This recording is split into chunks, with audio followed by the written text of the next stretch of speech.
も、カラリーヨンです。プロマジシャンをしています。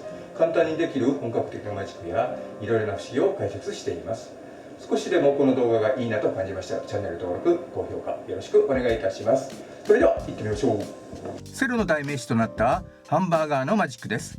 ちゃんと解説されている動画、ブログなどを探してみたんですが、事実と異なっていたり、いいところまで解説されていても肝心なところが解説されていなかったりしています。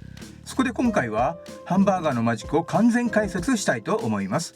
セロの水槽マジック同様 YouTube では初となります。ここでしか見られませんので、ぜひ楽しんでくださいね。この動画を見ればセロのハンバーガーマジックの全てがわかります。今までのモヤモヤを解消してくださいね。そしてこれまで言われてこなかった種明かしもありますので、ぜひ最後までご覧ください。当時マジシャンの間ではいくらなんでもマジックとは言えない。セロは街中でハンバーガーを出してくれと言われたら一体どういうふうに対処するんだとか、他のマジシャンが営業でハンバーガーを出してくれと言われまくって困るなど、ものすごい影響力、良きにつけ悪しきにつけインパクトがあったマジックでした。やっていることはですね、もはやマジックとは言えず、さまざまなマジシャンから非難されたのは言うまではありません。しかしセロのおかげでマジックが注目され、他のマジシャンにも恩恵があったことは否めず、セロの貢献は大きかったものだと言えます。このマジック自体は大したことを行っているわけではありませんが、現象としては面白く、それだからこそセロといえばハンバーガーとなるまで有名なマジックになっています。マジシャンから見ると、このマジックのすごいところはハンバーガーを出したり戻したりするところではありません。本当にこのマジックのすごいところは、それはセロがいなくなる時に起こります。ほとんどの人が全くノーマークのところです。しかしその部分こそがこのマジックの要なのです。ではハンバーガーマジックを丸裸にしていきましょう。それでは本日のメニューです。ギミックはどうなっているのか。なぜ一口かじったハンバーガーがメニューに戻るのか。セロが立ち去る時に起こる本当のサプライズとは。ロケの場所は東京日本橋三越前のバーガーショップです。もちろんですが、店の協力、桜の存在は当たり前になっています。これは他のマジシャンから非難を浴びてしまう原因の一つです。しかしエンターテインメントと捉えるととても面白いと思います。まさかゴールデンタイムの外ロケでこんなやり方でやるなど思いもしないことを利用したマジックになっています。セロがハンバーガーを出した店のメニュー看板は普段はなく、撮影用に作られたものです。そこは水槽のマジックと一緒ですね。ギミックはどうなっているのか。メニューの貼られた壁があります。壁はメニューの形にくり抜かれています。裏からメニューを操作できるようになっています。ギミックは非常に単純です。切り取られている絵を抜いてセロにハンバーガーを渡し、別の絵を差し込むだけです。日本橋のフレッシュネスバーガーの店舗前でカードマジックをしたセロは、見ている2人に今フレッシュネスバーガーで食べましたと聞きます。はいと答えます。セロは何を食べましたかと聞き、チーズバーガーと答えます。チーズバーガーはどれですかと2人をメニューの看板へと誘います。チーズバーガーを指さし、セロは僕はお腹を空いたのでチーズバーガーを食べますと言い、両手で看板を覆います。この時何が行われているかというと、このような状況になっています。メニューの看板の壁の向こうにスタッフの一人が入っています。セロが両手でハンバーガーを覆い隠すようにします。この時セロからスタッフにハンバーガーを出してくれという合図はしません。中のスタッフがモニターで確認してはめ込み式のメニューを外し、ハンバーガーをセロに渡します。そのためセロは両手で覆ってもすぐにハンバーガーを出さず、微妙な間があります。ハンバーガーを渡したスタッフはバーガーの影が描かれた白の絵を差し込みます。差し込むための時間が必要なため、セロはハンバーガーを出した直後、両手で大きくハンバーガーを持ち、カメラは正面のみを撮影しています。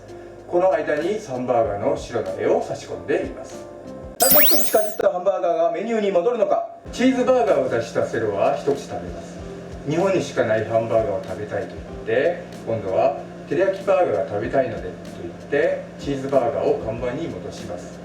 メニューの照り焼きバーガー右横のネギ味噌バーガーの方がもっと日本っぽいと思うのですが、ギミックは照り焼きですので、そのツッコミはなしです。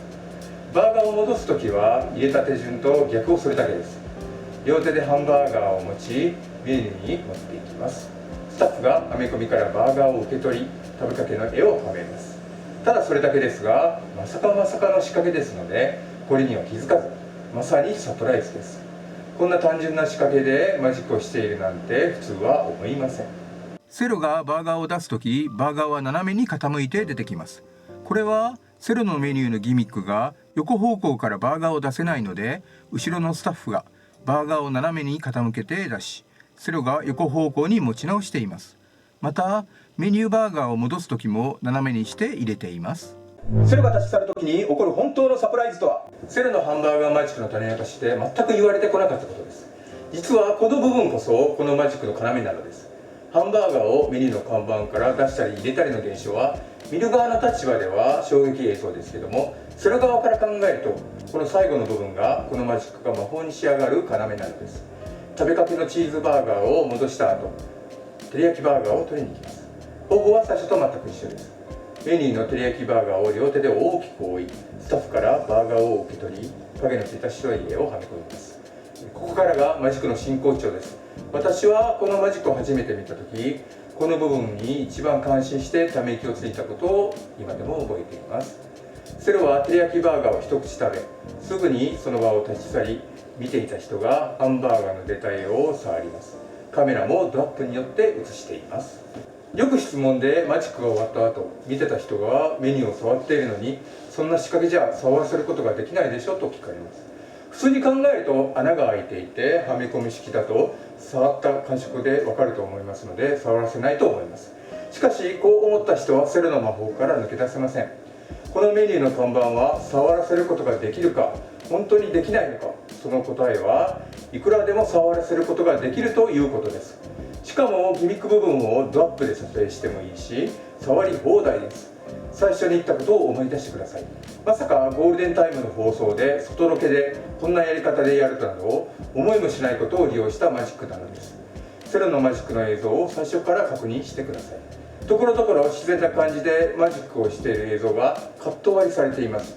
そしてセロが一口照り焼きバーガーを食べてカメラを見ている人にパーンします。その後すぐに映像はカット割りされてセロが去っていきます。この映像のつなぎ方が荒く、かなり大胆で堂々としていますが、ほとんどの人はこれを不思議に思いません。なぜでしょうか。次の理由からです。映像の切り替えを荒くつなげるのを5回ほど繰り返す。ラストに向けて似た映像のパターンをチーズバーガーの時に行う。チーズバーガーを出して見ている人にパーンして映像を切り、再度荒い感じでつなげている。ラストに向けて俯瞰等の映像を切り荒くつなげている。これを短い時間で繰り返すことにより視聴者の目を慣らすことで最後の荒い映像のつなぎを自然に見せています。マジック用語でいうミスディレクションやミスリードに似ています。セロが照り焼きバーガーを一口食べたらカメラは右にパーンして見ている人を映します。そしてこの後映像は切り取られ別の映像になります。続けてみるとこうなります。